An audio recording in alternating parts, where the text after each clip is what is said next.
Hello, ladies and gentlemen. Welcome back. It's a quick turnaround. We are starting our next match. The home team, Northeast Passage Wildcats, taking on the Monttawa team. A mismatch, if you will, of players from Montreal and Ottawa. For ParaSportsLive, Tony Jackson. And joining me this match, just finished 2 matches in a row. I don't know how you're not sleeping right now. Not only a player for the MedStar Punishers, but also the president of the U.S. Quad Rugby Association, Eric Ingram. Eric, welcome. Thank you for having me. And the answer to all your questions is coffee.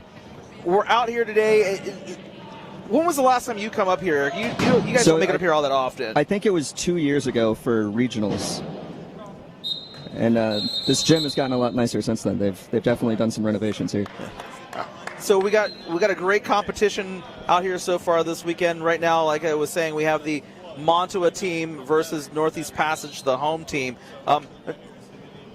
Give us a little insight on this match based on what you know about these players out here. So I don't know too much about the Canadian team, I'll admit that.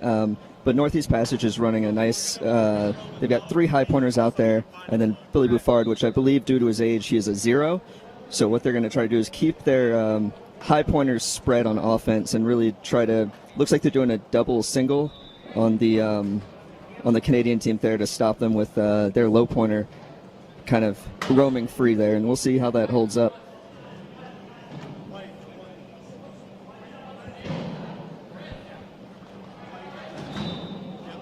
All right, so it is 1-0 in favor of Northeast Passage.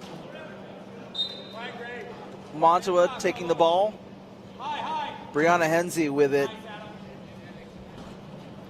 She's racing down the floor. Avila tried to stop her, but Hensey breaks right through there. Macias cuts off Adam Ellis, and Hensey will score for the first point for Monttawa. She did a great job of following her picks there. New Hampshire with the deep ball. Avila punches that ball away. Hensey bounces it. She picks it up. And now she's heading back to score another for the Monttawa team. 2-0 the score. She's a monster out there. Yeah, she's doing a lot of work. She's all over the court. And New Hampshire did a good job by getting the low inbound there, because the deep one is a little bit dangerous with what they're putting on the court on the defensive side. So Brianna Hensey at 3.5, so she's got a really high level of ability and a lot of range, and she's certainly using that to her advantage out here. Yeah, she should definitely be the dominant one on the Canadian side here, and so far it looks like she's fulfilling that role. Macias with the ball, Adam Ellis cutting him off, and Billy Buffard now stops Macias. Macias looking for a pass. It goes out to Hensey. Hensey being stopped by Ryan Coy and Buffard. The pass back to Macias. Adam Ellis there for the Wildcats. They've got to watch the transitions there. And Hensey's there to score another point. 3-2 the score in favor of the Monttawa team. Yeah, the Northeast Passage, with their own defense, they need to not focus too much on the ball there, and they need to stick with their assignment so that she can't get free and wide open like that. Good defense and a timeout called by Northeast Passage. Good timeout there. Eric, there's no way they were going to get that ball over the line in time. No, they just didn't have the court set up right. They had 3 of their players behind the defense and some good coverage deep, so that was a good timeout.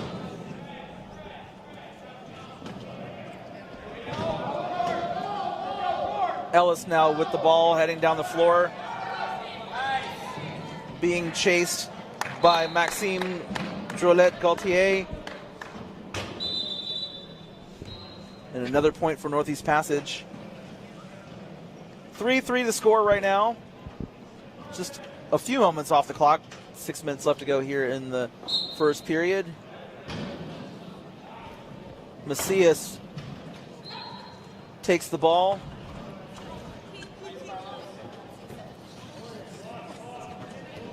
Macias, he's got people clearing space for him down the floor, and Macias is going to use his blockers very nicely there to score another point.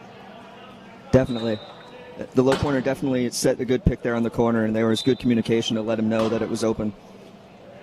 Now that was one thing. So I had the opportunity to work the USQRA Nationals back in April in Phoenix. And one thing that USQRA Commissioner Dave Mengen and I talked about is that the low pointers don't get any of the glory, even though they do most of the work.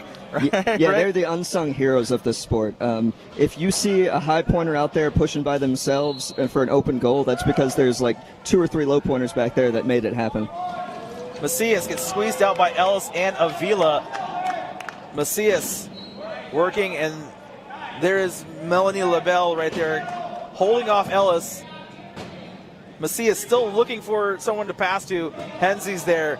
Now Brianna Henze looking to take on Ryan Coy, and she goes right around him, but Coy kind of grabbed her wheel there and stopped her for a moment. Yeah, that was probably a little bit of a reach there, but since she was going into the goal, I guess the ref chose to ignore it. So the score, 5-4, and it looks like LaBelle needs her sleeve pulled back up. Another unsung hero of the sport is the equipment staff there.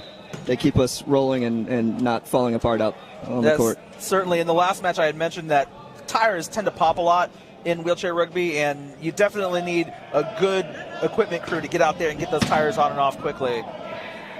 Definitely. And an errant pass there by Northeast Passage. And right there, it looks like Billy Buffard might have lost it. I heard a tire pop, but everybody's still rolling around. I think it's 13 on the Canadian team. That would be Maxime Drolet-Gaultier, who lost the wheel, but he's still out there rolling around like nothing's going on. So we will just have to assume that he's okay to keep playing.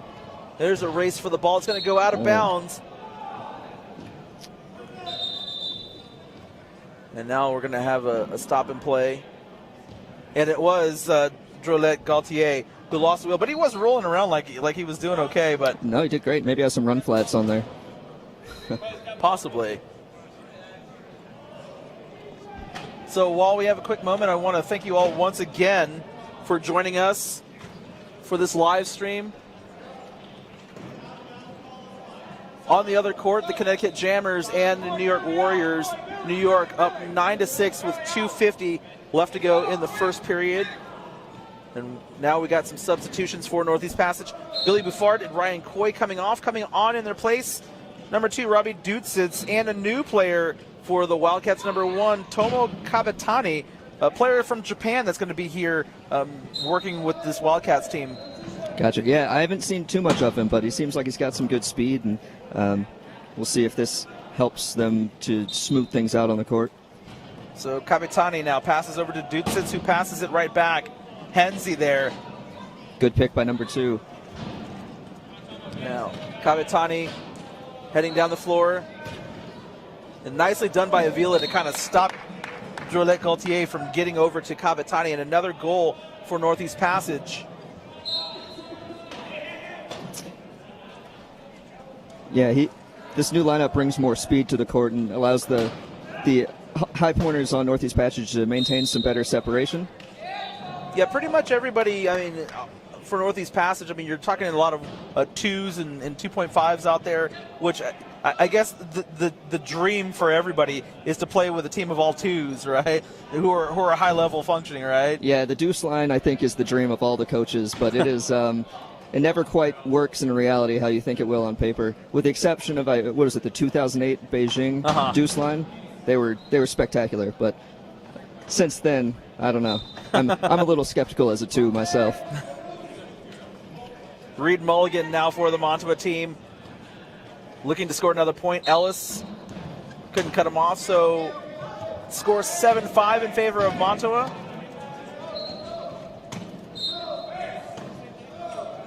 Kabatani into Dutsitz. Kabatani now with the ball. Kabatani holding onto the ball with his chin as Mulligan was reaching in for it. Henze strips that ball away from Avila. Nicely done. And now Brianna Henze just working her way back around, and great play by Henze there. Yeah, what you're seeing is Northeast Passage is living and dying by their separation on offense. And you see when they can stay separated on the court, they're having no problem working it down. But when they get all bunched up in the middle, it seems to be what's slowing them up. Henze there looking to cut off Ellis, and she does. And almost stripped that ball away. Ellis in trouble, passes it off to Kabatani.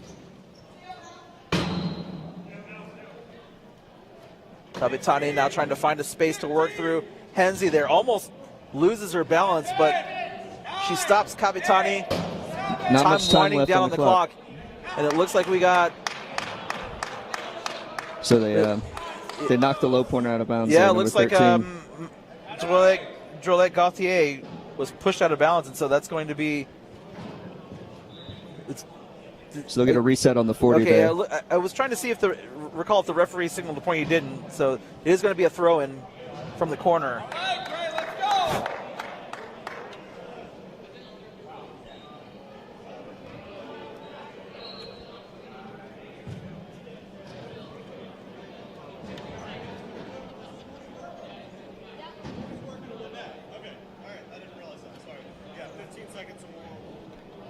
Yeah, so that's a little bit different of a rule that was implemented, I believe, 2 seasons ago, where if the shot clock is under 40 and there is a defensive foul, it actually sets to 15 instead of 40 there. So that's what you're seeing now. Ellis over to Kabitani. 10 seconds to go on the shot clock. Kabitani has a little open space and just enough to get through there. So 8-6 the score right now. Monttawa leading Northeast Passage. And Drolet Gaultier is going to throw it in. Mulligan with the ball. Reed Mulligan pushing. Henze doing nicely there to cut Avila off, and then she releases and catches the pass to score a point. Nice play there by Henze, and good pass by Mulligan there.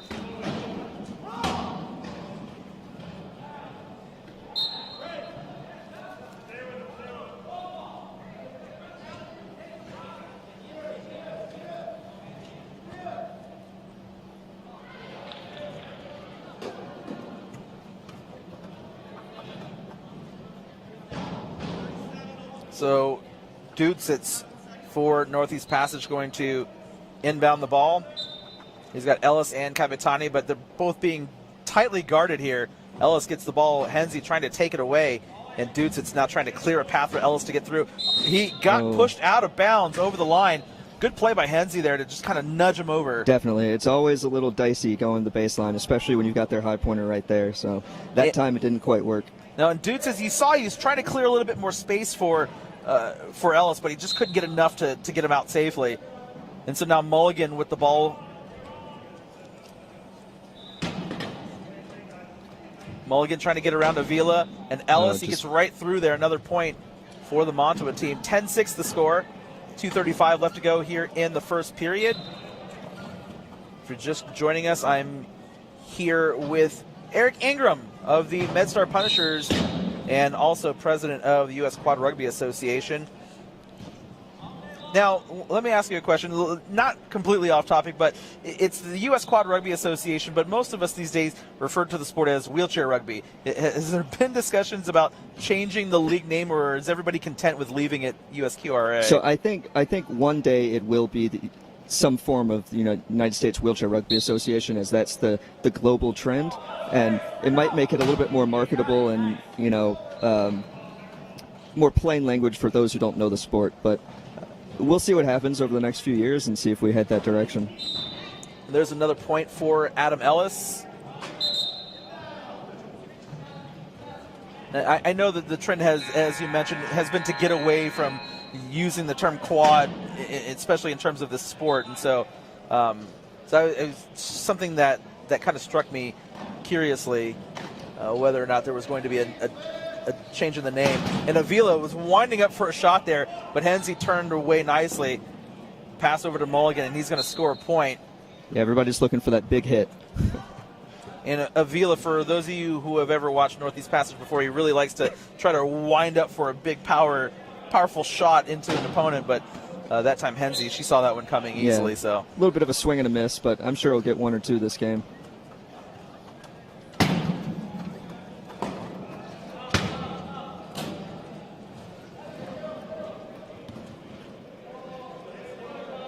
Kabitani goes through to score another point. Northeast Passage keeping it close. The score 11-8 at the moment.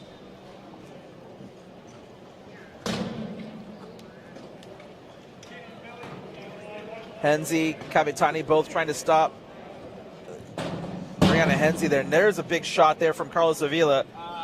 Sorry, Billy, not. Pass over to Mulligan.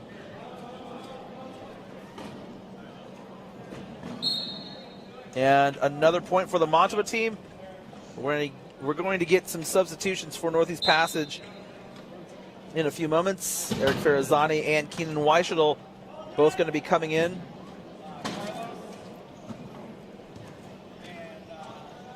Ellis over to Kabitani. Kabitani trying to get around Henze, and he does. Good job using that speed to get around, and he's just going to hold on to the ball for just a moment and wind down a little bit of the clock. And there's another point for Northeast Passage. Yeah, I think they're trying to just kind of rebalance everything, calm down, and find their bearings. Don't want this game to get too out of hand too early. All right, the Monttawa team looks like they want to play fast and use that speed. So Mulligan gets that ball. Well, that's kind of one thing you do. If the other team's playing fast, you want to slow them down, and then vice versa. Kind of get the other team out of their game.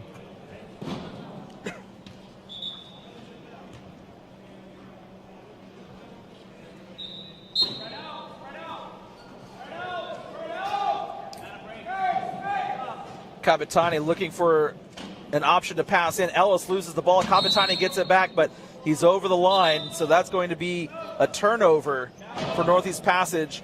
And as I mentioned moments ago, substitutions now coming for Northeast Passage. Carlos Avila coming out of the match.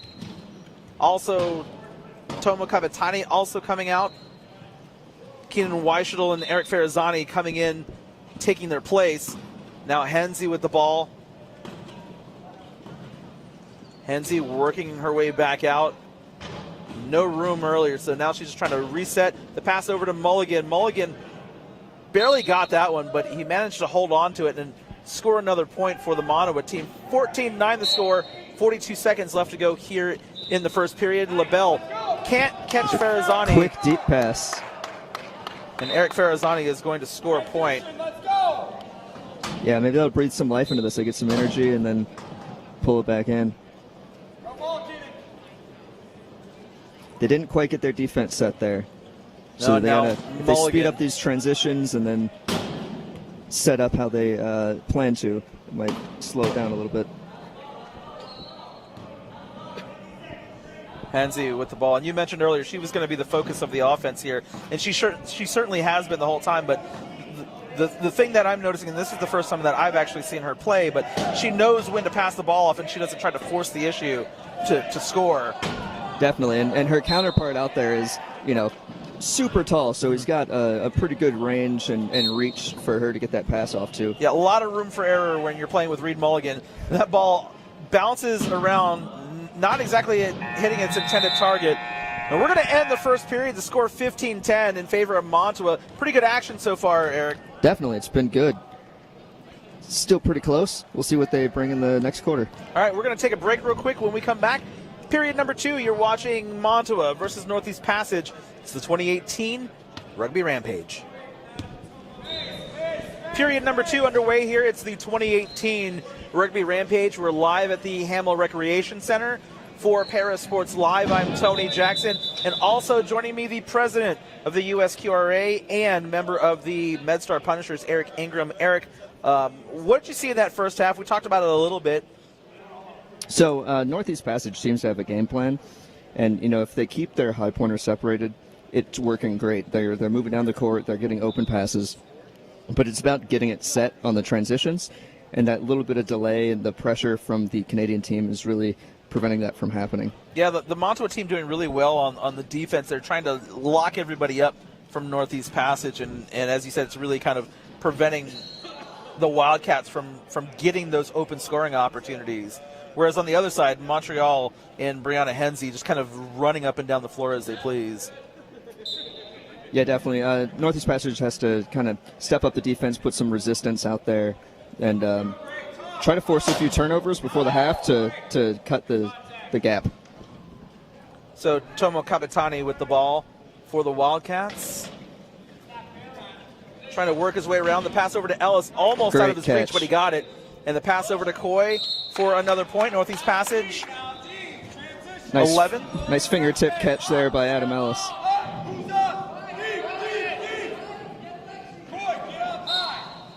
Drolet Gaultier with a pass into Macias. Alexi Macias for the Monttawa team. Working his way down the floor. Ellis not going to catch him. And the long pass across to Mulligan and a point. And when you have a player like Mulligan who has long arms and sits up really high, you really have a huge target to pass to. Oh, it's great. It's a nice little advantage you can get on the court just by having that personnel there. And Reed Mulligan takes that ball away and scores another point. 17-11 the score. There was that gentleman from the Grand Rapids team who ended up winning the D2 tournament. He was probably 6'5" and had like a 7-foot wingspan, and he is that Lars? Yeah, Lars, exactly. Yeah, Lars Mertens is his name, right? Is that right? Correct. Yeah, he's super tall and he's got a super long wingspan, and he was just out there completely dominating everybody. Yeah, he's really tall, and conversely, I'm one of the shortest people on the court, and guarding him is a little bit funny. I'm not going to block a pass or anything out there. I will say, though, to your credit, you do very well in reading the ball and reading angles and using your speed to get down the floor. So you have your advantages. Thank you. Got a little battle for the ball down here. Kabatani, and it looks like Drolet Gaultier fighting for the ball. Let's see. The possession arrow is pointing towards Northeast Passage. Drolet Gaultier is coming out to throw the ball in, though. I think it should be Northeast Passage's ball.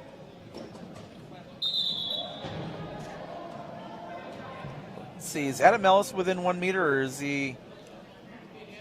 Let's see what's going on here. A little bit of confusion. Trying to figure out which way the possession arrow should be going. I think it is Northeast Passage's ball. The arrow was pointing the other way, but it looks like they're going to give the ball to Monttawa and flip the possession arrow over to Northeast Passage now. So Monttawa with the ball.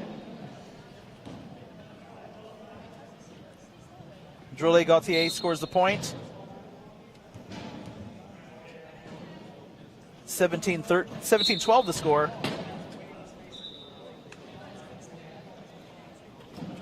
Ryan Coy looking for some options. Billy Buffard taking the ball. Back to Coy. And if he works on following his picks, Adam Ellis is sneaking up the left side, and there goes the deep pass. And there it is. Nice call there, Eric. He slid right past LaBelle and broke free.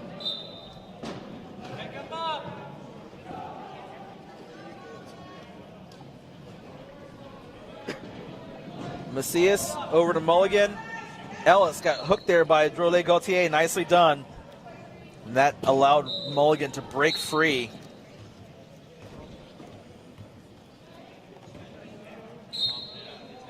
(18-13) to the score. 6:19 left to go here in this second period.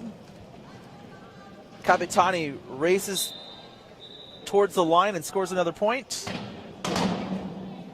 And that was another point where they're just keeping separated. Adam and him were on the opposite sides of the court there, which gave them the distance they need to get open.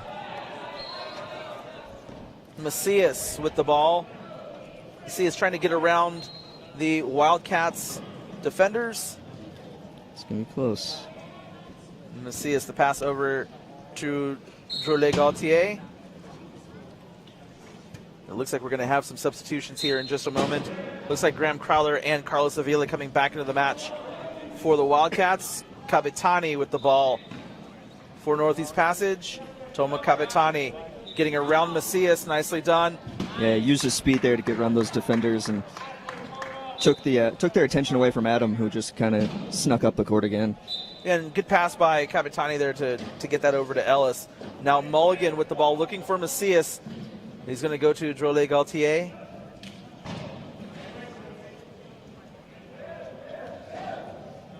The pass up the floor to Macias, but Macias loses track of that ball, and it's going to roll out. And Kabatani almost takes out the referee there. It happens from time to time. Yeah, there was just bad communication there on the offensive side. So Crowther, Avila coming into the match, coming off, Ellis and Coy. Mulligan over to Macias.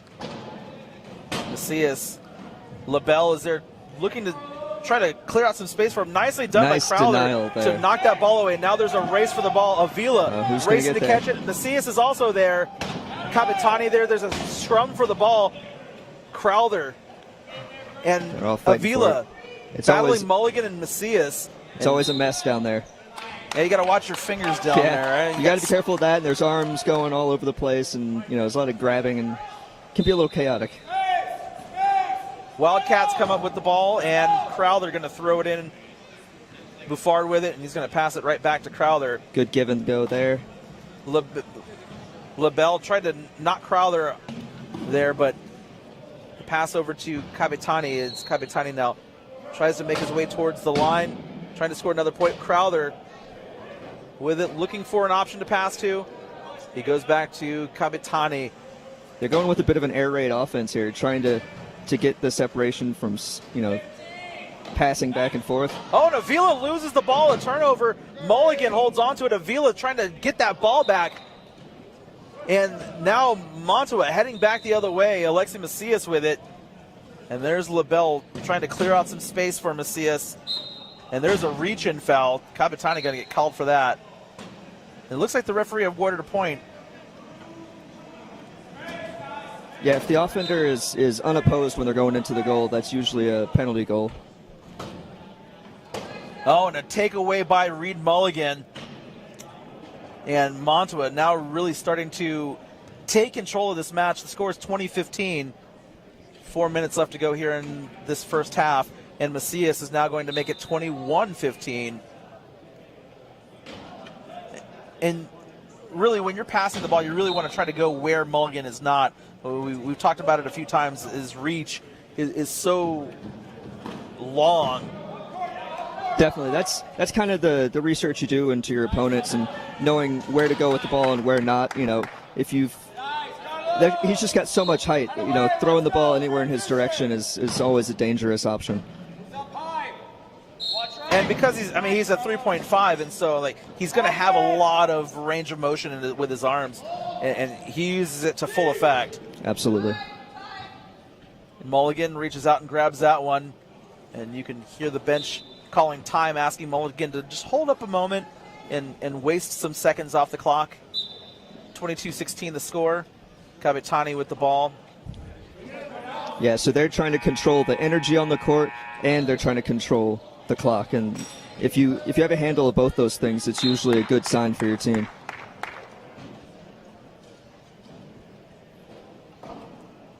Three and a half minutes left to go here in the first half.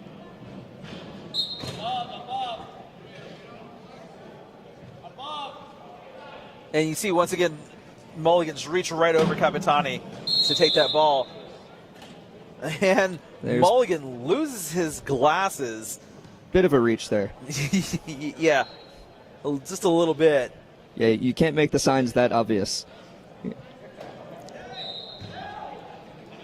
So it's going to be a throw-in for Monttawa. Oh, did they not call that a reach? I think they may have just let that reach go and allowed play to continue, but clearly his glasses fell off his face. Yeah. There have been a couple reaches that I've noticed that haven't been called in the last match. In your match, actually, your teammate Matt Debley got hit in the face as he was going by. The refs try; they can't see everything, so things get missed. But the real thing is if it's called consistently. So if it's a non-call for them, and it's also a non-call for us, then at least there's not any advantage gained. But some things get missed. It just happens. Right, and certainly, that's the case in all sports. And there's a turnover for Northeast Passage. But going back to that point for a moment, just any sport that you play in, as I was saying to you off the air, I play power wheelchair soccer, and sometimes the refs are going to miss calls, and it's frustrating as an athlete when the referees miss calls, but as long as it's even both ways, then you can complain all you want, but as long as the game is called evenly, then that's really the most you can ask for. Really. Yeah, no matter what the call is, someone's going to complain, so as long as everyone's complaining equally, I think that's fine. That's a fair statement, Eric, yes, indeed. So Brianna Hensey's back on the floor for Monttawa as Keenan Weishadel puts up a point for Northeast Passage. They are now down by 4. Oh, nice block and pass another there. turnover. I think it was still off on Northeast Passage, so I think it's going to stay with the purple team. Let's see. Yep, you are indeed correct. Jolie Gauthier going to send the ball in. Brianna Henze trying to work her way around. Avila got turned around and nicely done there. Good pick by Melanie LaBelle there. Definitely. Like I said, the low pointers make the play happen. 24-19 the score.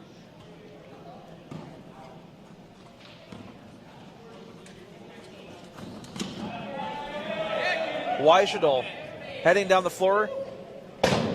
Pass over to Avila. Avila trying to work his way through. Henze's there. Henze almost got that ball, but Carlos Avila scores another point for the Wildcats. 24-20 to the score, 2:26 left to go in the half. And the Wildcats are trying to go with a little bit more speed and on offense, and I think that's working, even with this high-low out there. And Henze breaks right through, scores another point.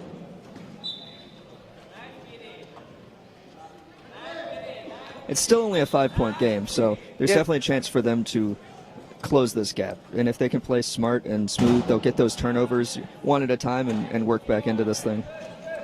Yeah, I will say from this tournament last season and comparing it to now, I mean, the turnovers have been cut down significantly for Northeast Passage, which really hurt them a lot last year. And because of that, they've been able to keep it extremely close with this really strong Monttawa team.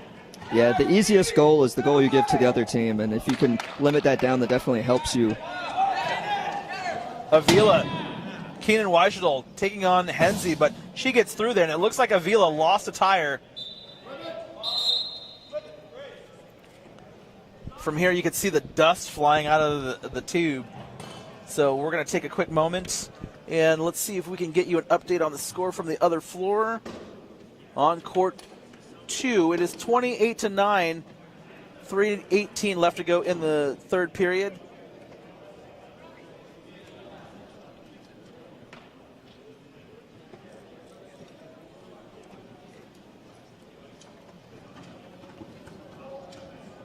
Back over here, we resume play. Weishadol with the ball. Weishadol doing that dangerous dance along the baseline again, but he gets free. Weishadol heading down the floor. Weishadol close to the center line. He needs to be careful.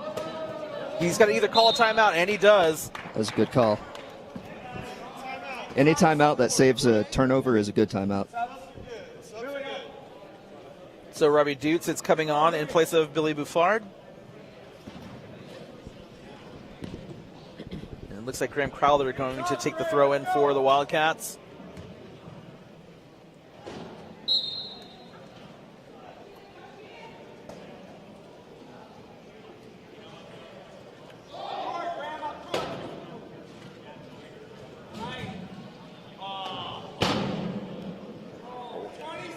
Weishadol just trying to find a space. Crowther nicely done there. Henze, Mulligan. Oh, and that's a 3 in the, is that 3 4 in the key? 4 in the key. Yep. So in power wheelchair soccer, we have a 3 in the box violation. Oh, okay. So it's a similar call from the referee in terms of a hand gesture. But yes, that is a 4 in the key violation. Yeah, and they've been playing pretty consistently lately, so I think that's their first real mistake. And so they'll be playing with 3 players now, and we'll see if the Wildcats can take advantage of that. So LaBelle in the penalty area. Avila with the ball. Carlos Avila. Avila working his way around, hooked by Drolet Gauthier, and it's taken away by Mulligan. And the over-the-shoulder pass, Henze with the ball. Blind pass, and she was right there. Nicely done. That's good teamwork. They probably practiced that a few times, I'm going to guess. I'm sure they do. And we talked about it earlier, and I'll say it again. That pass was right into the area of Mulligan once again, and he just took it right away. It's a big net to throw near. Weishadol trying to work his way around Mulligan. Nicely done by Dutsitz to help clear a little space, and Crowther loses the ball. The Wildcats are getting a little flustered on offense. And it's starting to show. The passes are being a little bit forced, and they're not quite looking around to see what other options there may be.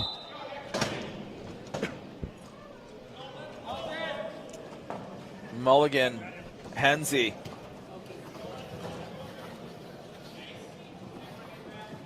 Weishuttle trying to stop her. Crowder trying to stop her. Avila trying to stop her. And a nice turnover there. Good defense by the Wildcats that time. Weishuttle comes up with that ball. Oh, and there is a strip by Mulligan using those long arms. And Drolet Gaultier tried to flip it over to Mulligan. He comes up and retrieves the ball. That's D2 rugby right there. Turnover to turnover. And that's going to be a penalty goal, so another point for the Monttawa squad. 28-21 the score, 15 seconds left to go before we hit halftime. Hensey trying to disrupt Weishuttle. And it looks like... All right, Northeast Passage really needs to prevent them from getting this last goal.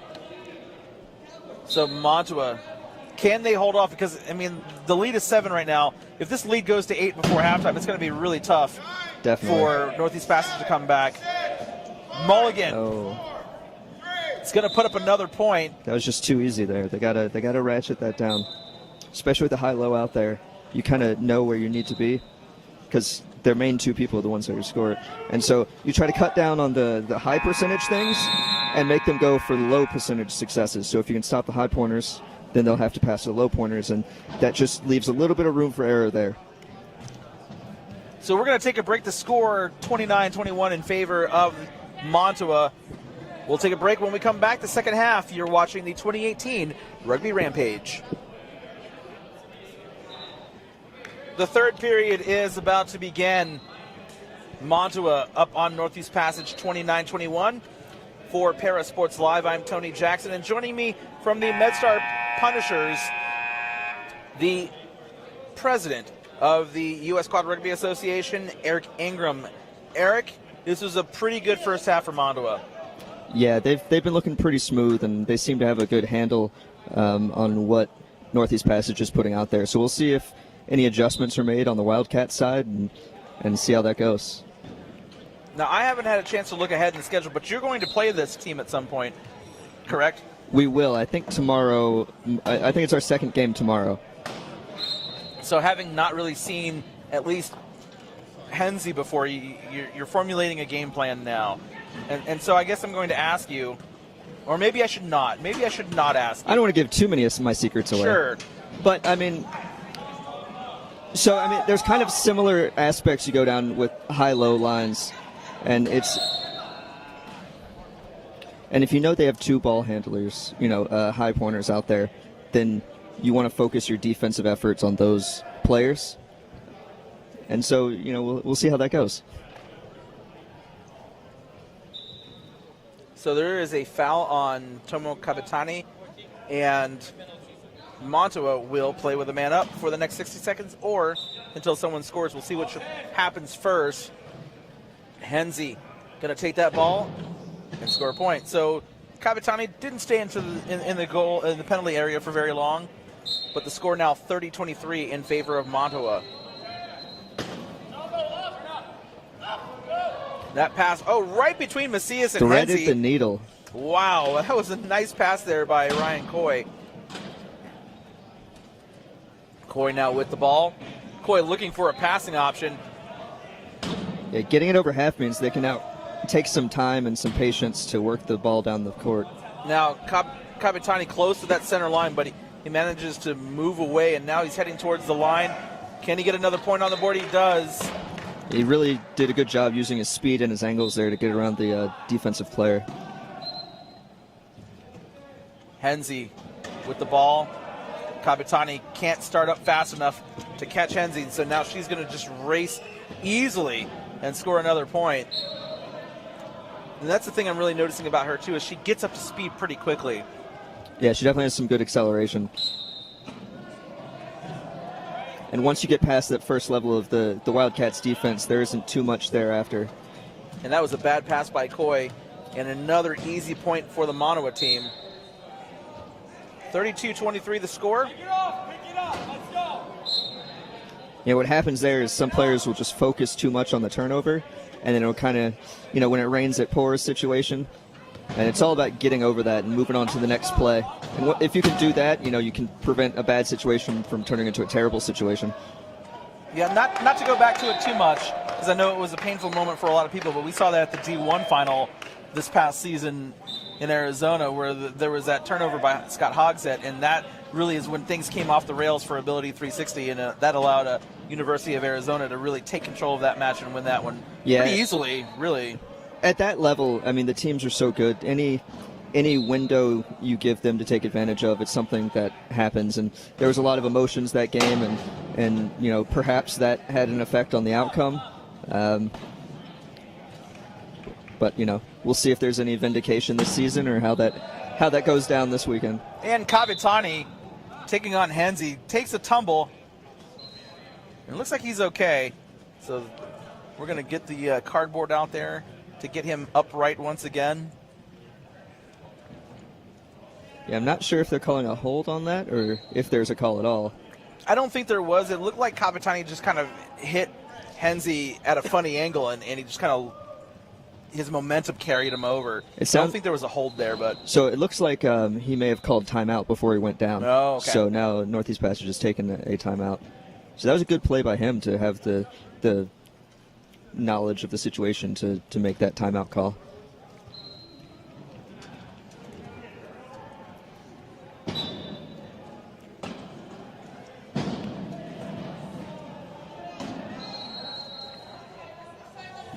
Ellis looking for a teammate. Coy is there. Coy holds on to that ball. Pass over to Kabatani, who scores another point. The lead down to 7, 32-25 the score. 6 minutes left to go here in the third period. And Brianna Henze looking to take that ball. She's got space to move. See if Adam can get the angle. Nicely done by Ellis and Coy to cut off Henze. But Henze finds a way to break through there.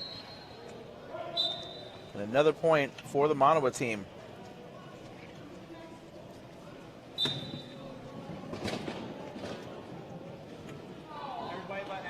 And a turnover. It's still Northeast Passage ball. Northeast Passage. And now we're going to get some mass substitutions. Coy, Buffard, Kabatani coming back on. Farazani, Dudsitz, and Avila. They've definitely been rotating their players through, so I don't think fatigue should be too big of an issue.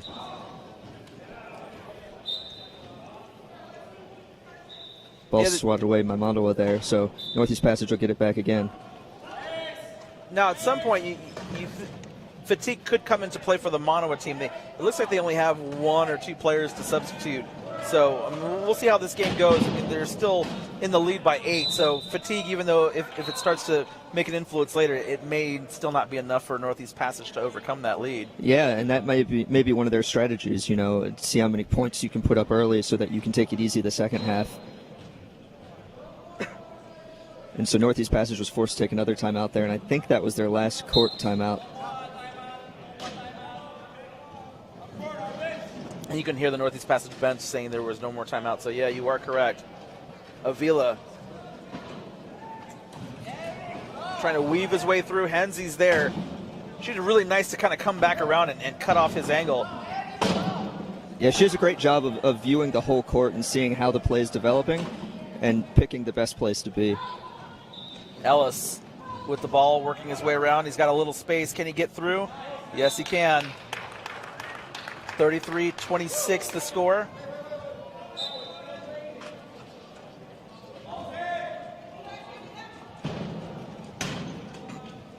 Henze racing Avila. Nicely done by LaBelle there.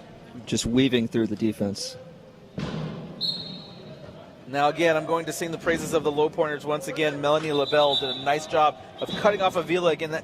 She's done that several times. She's done really well to cut him off, because it seems like Avila is the one really kind of tasked with trying to defend Henze over here. And so LaBelle's done a really good job of cutting him off and setting her free. I've definitely been impressed by the defense of the low point players here. They have very, very good court awareness, and they've set up some pretty great picks. Avila hooked by LaBelle, the pass over to Ellis, and now Macias and Henze both in the key for Monttawa. Drolet Gauthier in there now for Monttawa as well. Yeah, Northeast Passage doesn't seem to have... Well, that worked out for them. Maybe they do have a set play. But it took a little while to develop there. Julie Gauthier over to Henze. Avila tried to make a play. The pass over to Macias. A good pass and an easy point for Monttawa. 35-27 the score.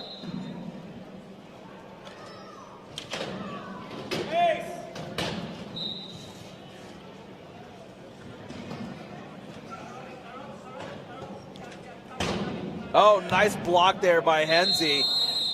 Well done. Yeah, stuffed the pass and then forced the 12-second call. So that was a great play. Great play by Brianna Henze there. Yeah, there's surprising height there. I wasn't expect that pass to get so easily blocked. Yeah, and she did that with two hands too. So it wasn't like she was reaching too high for that. Yeah, and that also shows like the level of function out there too. Mm-hmm. So now Henze's going to take a break. Reed Mulligan coming back on the floor for Monttawa.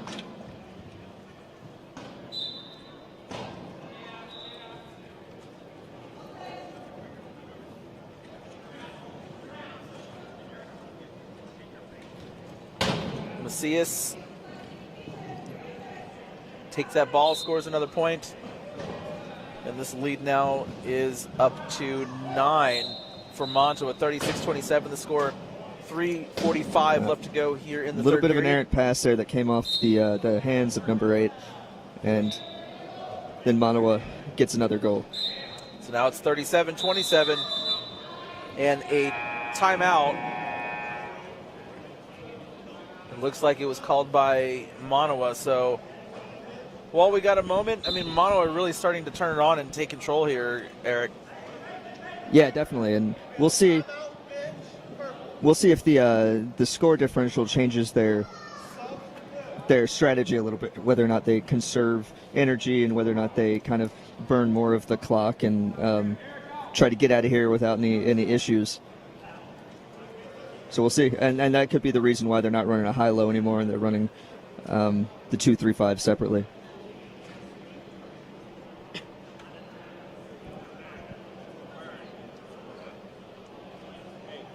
See if we can get a score from the other court while we have a break in the action.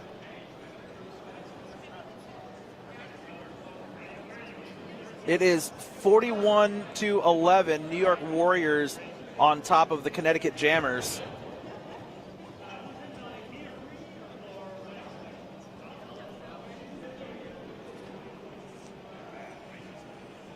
That match is just about over. They're in the final minute of that one.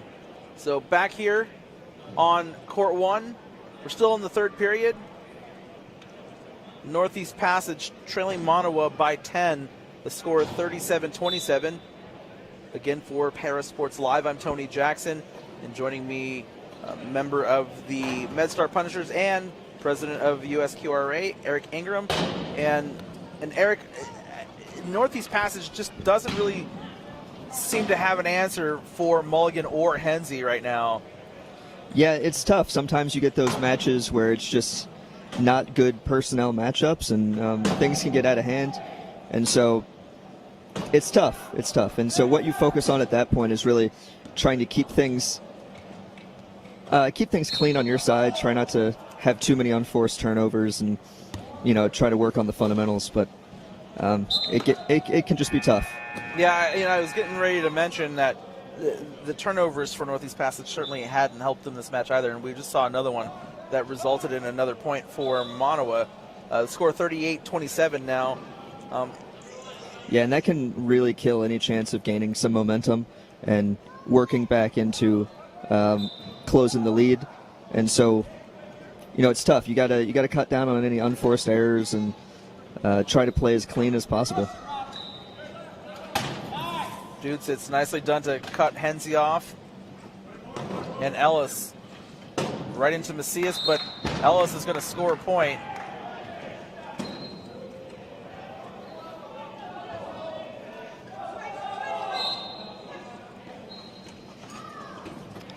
Northeast Passage unable to really get set on defense there. They were calling for a double-double on the bench, and they just didn't quite get there. No, nice reach there by Hensey. As that ball was pretty far behind her, but she just managed to grab that one and score another point.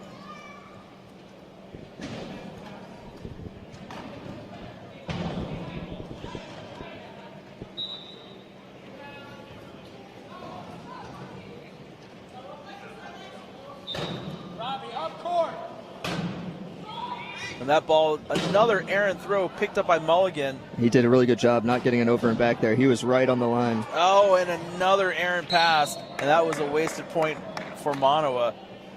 Yeah, they're rushing it a little bit there. They had the pass back into a safe area, then they threw another one. They just got to calm it down, I think.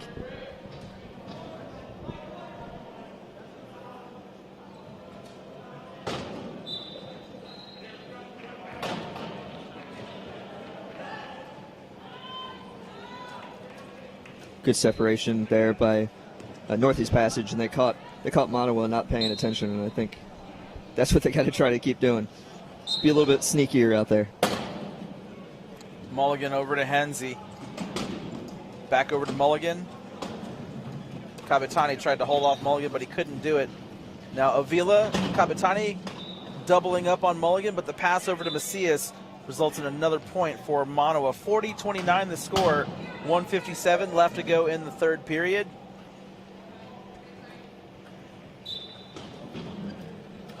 You kind of see both teams kind of settling into their roles here. Northeast Passage, I mean, I think they see where this game's going, and the fight doesn't quite seem to be there as much as it was earlier, and Monttawa is kind of taking their foot off the brakes a little bit, and it's kind of taking it a little easy. Yeah, you can see the intensity level has certainly died down in this match.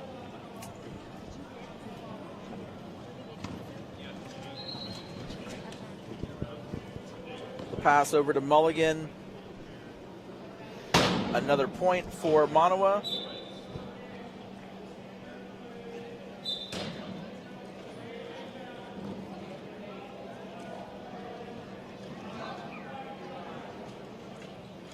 You see, there's not much communication out there. So, especially on defense, I think that is hurting Northeast Passage a little bit more, because sometimes their defenders have been running into each other a bit. Mm-hmm. So it can be a lot of little things that kind of do that to a team, kill the momentum. And it looks like we're going to get mass substitutions. It looks like we're going to have a complete lineup change at the next dead ball.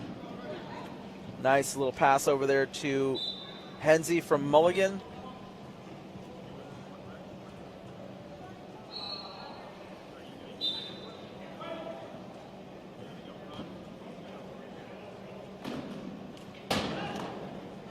Ellis. They got a nice 2-on-1 here, so you should be able to score. Now, yeah. Hensey still managed to get a little bit of her chair on Ellis there. Yeah, that was good. But, Northeast Passage, 2-on-1's hard to defend against, and so there's not too much there she could have done to fully prevent it. Hensey just racing past everybody to score another point. 43-32 the score. 45 seconds left to go in the third period. Yeah, I think she covered the distance of the court in about 8 seconds there, so that was a good push.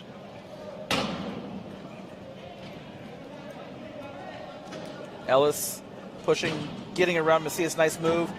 Oh, and Hensey goes flying over. She tried to clip Ellis, yeah, but she didn't really get him. So no, it was kind of a little rub, and so there's the momentum carried her over. Right. That's a downside to sitting up so high too. Is your center of gravity is really high off the ground, indeed. All right, Hensey now upright once again. Support staff doing a great job, being on point.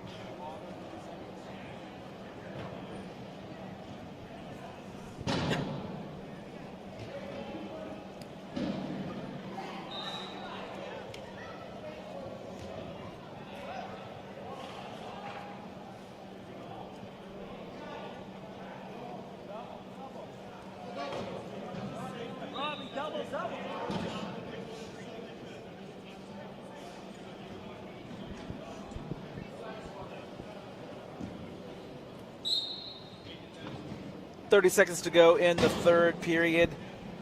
Brianna Hensey for Monttawa with the ball.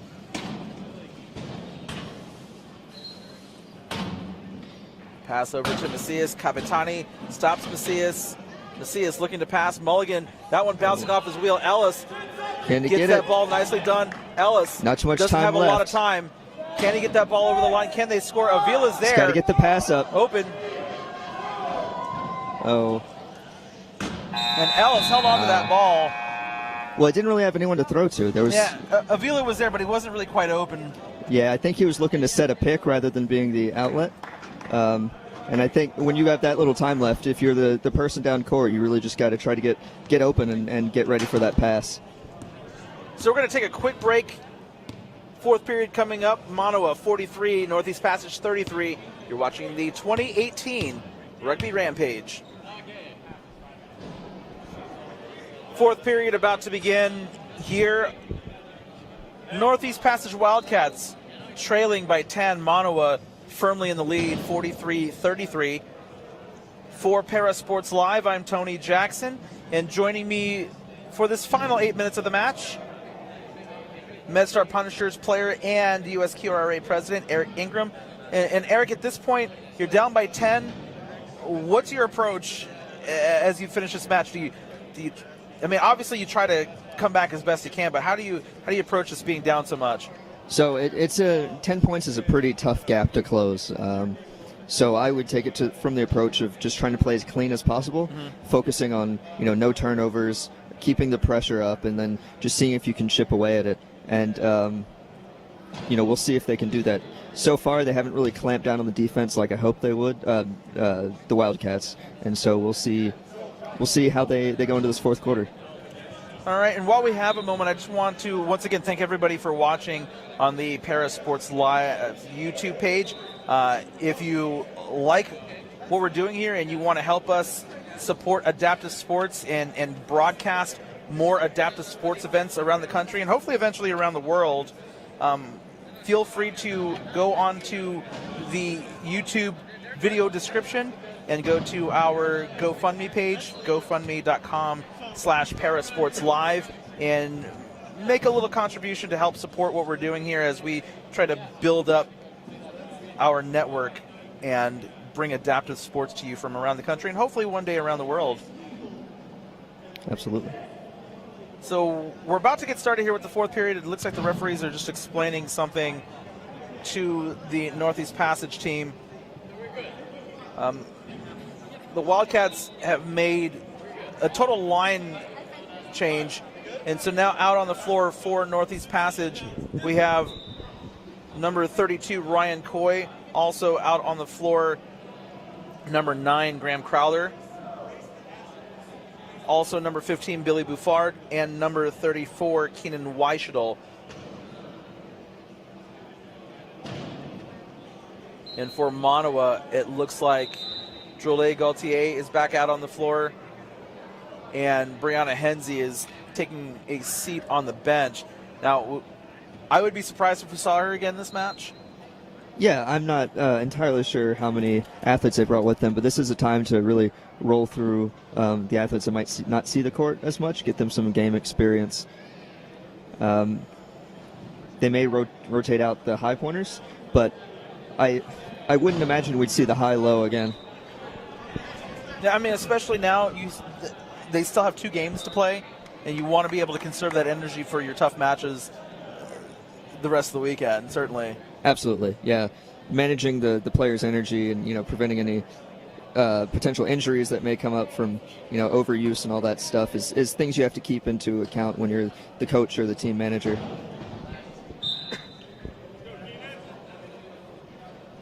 Maxime Drolet-Gaultier going to inbound the ball. Oh. And that ball right over Reed Mulligan. And now there's a race. Macias is going to pick it up. Oh, and he kind of tried to pick it up, but he lost control of the ball. Now there's a scramble for it. Yeah, it's definitely a fight for the ball. Who's going to come up with it? It looks like Northeast Passage is going to get it. It's going to be close. Crowder there. Reed Mulligan. Oh, Alexi Macias strips it away from Crowder. Well, I'm not entirely sure that wasn't a 12-second violation since they're in the backcourt. And now a timeout Let's see here. It looks like Alexi Macias called a timeout for Monttawa. Yeah, that kind of goes back to the 12-second call earlier. I think the shot clock was down to 21 seconds, so they were well over that 12-second marker there. Yeah, I certainly. think the referees might have been a little bit distracted by the action in the scrum. And it's easy to do that sometimes, especially when people are fighting for the ball and trying to see either who gets the ball or if the ball goes out of bounds, who did it go off of. Definitely. So, I mean, it's easy to lose track of that sometimes. A lot of things to watch. Macias close to that center line. He gets the ball stripped away, but he gets it back and passes it over to Jolie Gaultier. And another point for Monttawa. The lead back up to 11, 44-33 the score.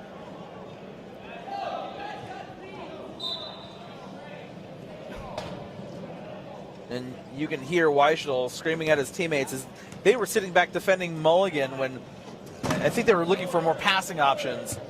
Definitely, yeah. It wasn't a very great transition. They needed the other outlets there to get the inbound in. And Coy close to that center line again. LaBelle almost strips that ball away. Mulligan also trying to strip it away. He managed to get out of there. Very well to break out of that. That's impressive. Pass over to Weishel for another point. That was good for them to turn the play around because I didn't think he was getting out of that triple team. I was expecting a timeout to be called, but they don't have any timeouts. So that was a good play by Coy to kind of keep that alive.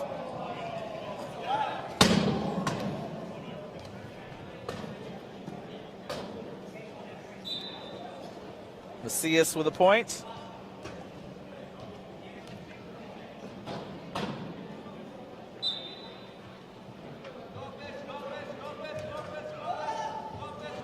Coy with a long pass to Weishel. I don't think Weishel's going to get to that one. Yeah, it's a little too far ahead of him. Yeah. This late in the game, after pushing, fighting their way back, it's just a little bit too much. Little sidearm pass almost taken away by Weishel. Let's see, that's going to go out in favor of Northeast Passage. Good defense by Weishel there. Even though he didn't get the ball, he certainly created a turnover to regain possession. Definitely. Another almost drop pass there.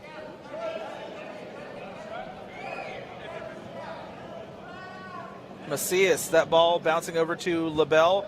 LaBelle going to score her first point of the match. Nice. Yeah, no, that's something you want to look for if you've got the low pointers. If you've got all of the defense down on one side of the court, if they can sneak out and be an easy option, that's money in the bank.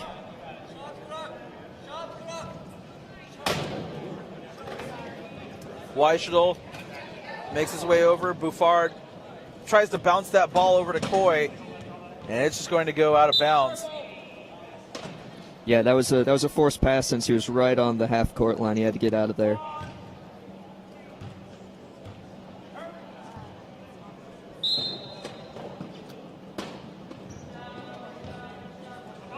Trulé Gaultier, long pass over to Mulligan. He snuck right past the defense and was able to get out of there. Yeah, everybody lost track of him on that one. So now the lead up to 13. 47-34, the score, 6 minutes left here in this match.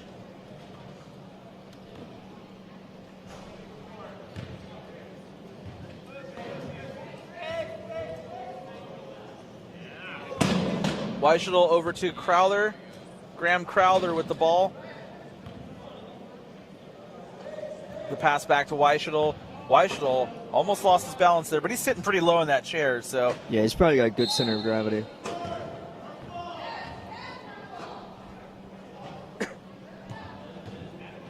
We're going to get a turnover here. Change of possession. Monttawa going to inbound the ball. Someone got pushed out of bounds. I didn't catch the number of who it was, but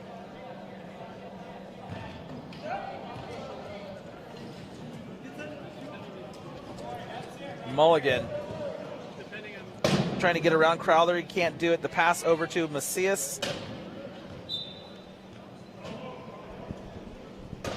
Monttawa increases their lead. It is now 14. 48-34 the score.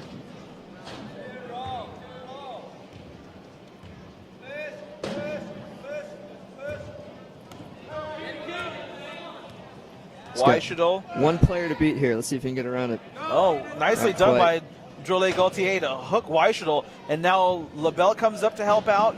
Weichelel tries to Oh. dribble the ball, but he dribbled off the front of his chair. Yeah, and the a low turnover. pointers there just closed the window.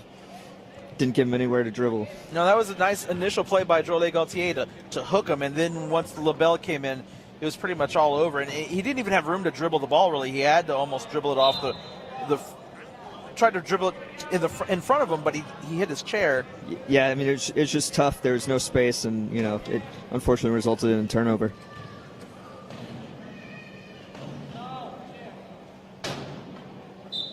You can see Northeast Passage getting a little bit more desperate out there. They're going for reaches on almost every play. And it looks like we're going to have at least one more total lineup change. Cavitani, Ferrazzani, Avila, and Dudsitz all waiting to come back in.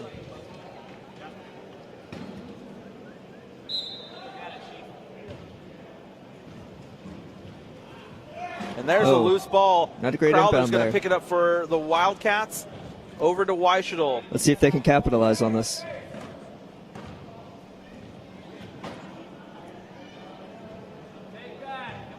Keenan Weichelel scores another point. That's good for him to recognize the corner was open and push away from the pile.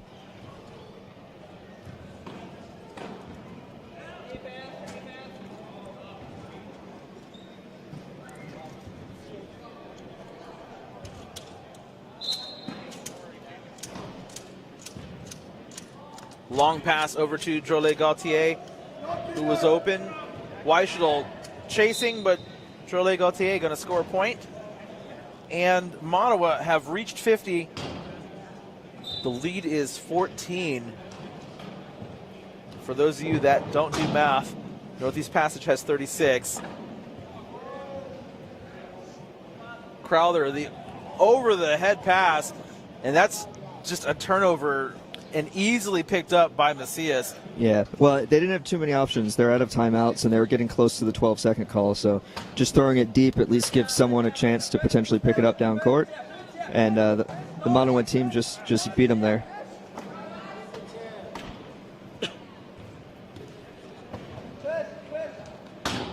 Macias takes the ball again.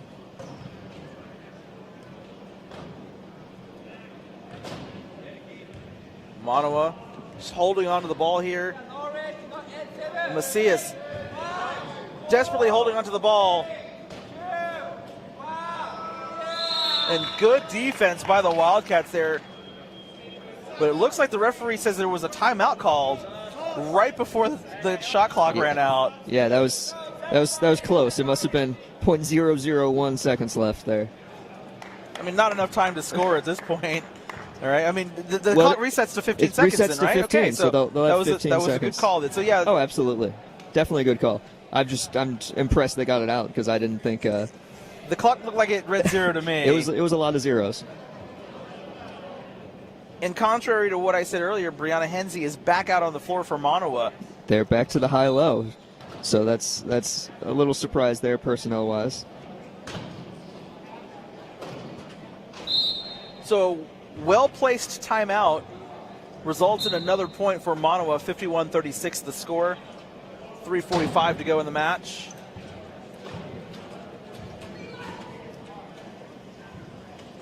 Avila slowing it down a little bit, letting his teammates try to clear out a space for him.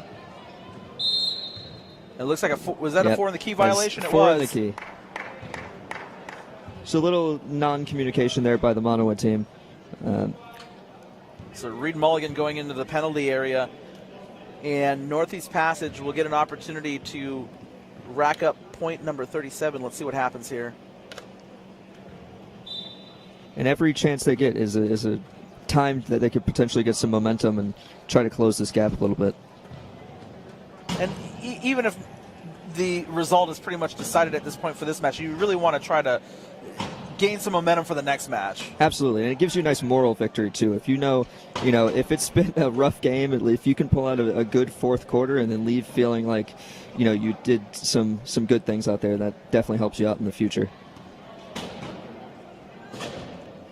10 seconds left on the shot clock, and Kabitani manages to break through.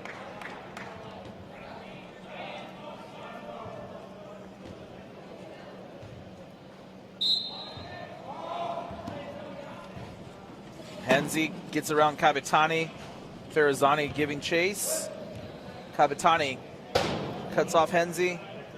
Mulligan was open for just a moment, but now Henze holds onto the ball, and she just works her way through. Nice moves there by Henze. Forced her way past the defense there.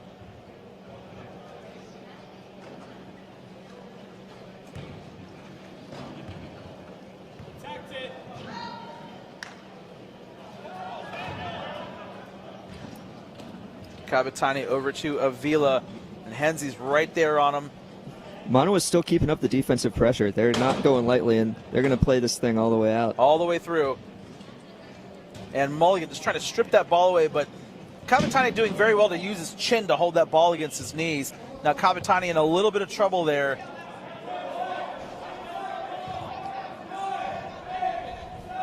And there is a tipped ball. It's going to be Northeast Passage to take the ball. So it's going to be 15 seconds, right? Correct, because that was last touch by... No, I don't know what the shot clock was at. It'll be at whatever the shot clock was at, because there wasn't a timeout called. Oh, okay. So there was only like 8 seconds left.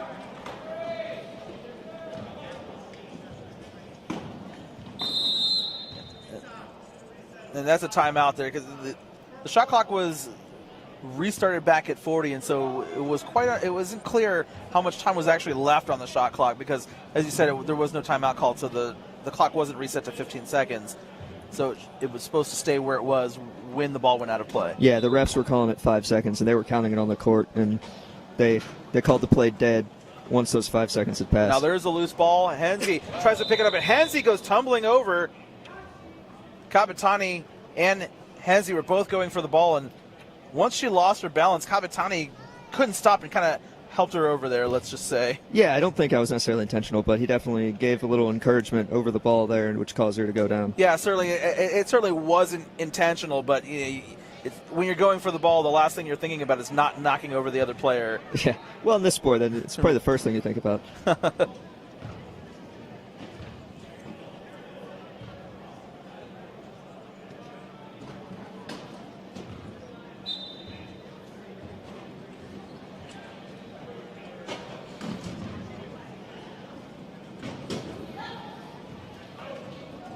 Mulligan slowed down a little bit by Farazani. Avila there with a nice strong shot, and Henze with the ball over the line. 1:33 left to go. 53-37 the score. Quick inbound by Northeast Passage there. He's got pickers in front of him. If he can follow him up the court, he should be good to at least get across half. Man, nice move there by LaBelle to cut off Kabitani, force him into that pass. Now it's just open goal. There's a good setup by number 2 on the Wildcats there.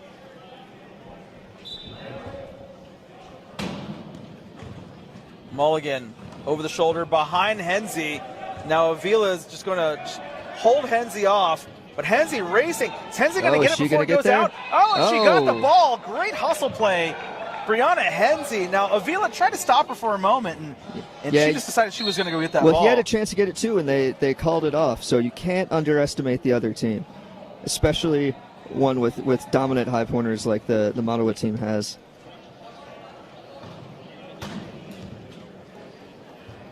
Kabitani now with the ball.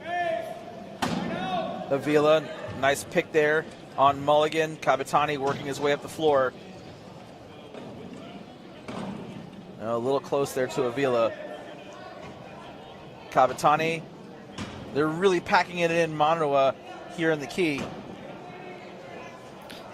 Yeah, Northeast Passage really has to try to create some space in there. Oh, threaded the needle with that pass. That was nice pass. The only place he could have put it. Eric Farazani using those long arms to reach up and grab that ball. 35 seconds left to go in the match. 54-39 the score.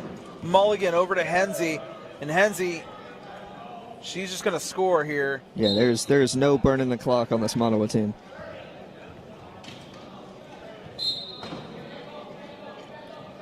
I think they want to put the exclamation point on this win. Nice hit there by Henze. Henze still playing hard defense. Almost stripped that ball from Farazani. Mulligan trying to strip that ball away, and a 12-second violation. There's 13 seconds left, and you're up by 16 points, and you're still going strong. I mean, I personally like teams that play all the way to the end. Yeah, I mean, it has its pluses and its minuses. I think some people like to take it a little easy with a clear victory and all that, but, you know, in tournaments like this that are round robin, the score differentials could play into any ties that may happen, and so, you know, every point matters. Yeah, when you play in a tournament like this, just kind of as you were alluding to, you don't want to leave anything to chance.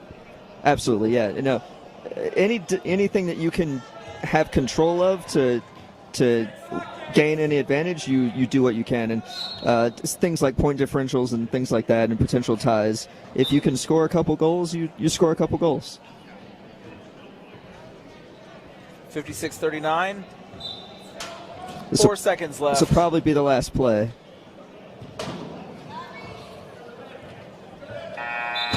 And that's it. And I will say, what a great performance by the Monttawa team out here. I mean, Northeast Passage did what they could to hold them off, but Monttawa just too strong. Yeah, they were dominant on all sides of the court, and they really showed it. Defense, offense, they were there. So we're going to go ahead and take a break. We're going to come back with more action live from the Hamel Recreation Center. You are watching the 2018 Rugby Rampage. Eric, it was a pleasure. I want to thank you very much for joining me, and good luck for the rest of the tournament. Yeah, thank you for having me. I'm looking forward to watching all these games online later. We'll be back in a few minutes, ladies and gentlemen. Please join us for the next match.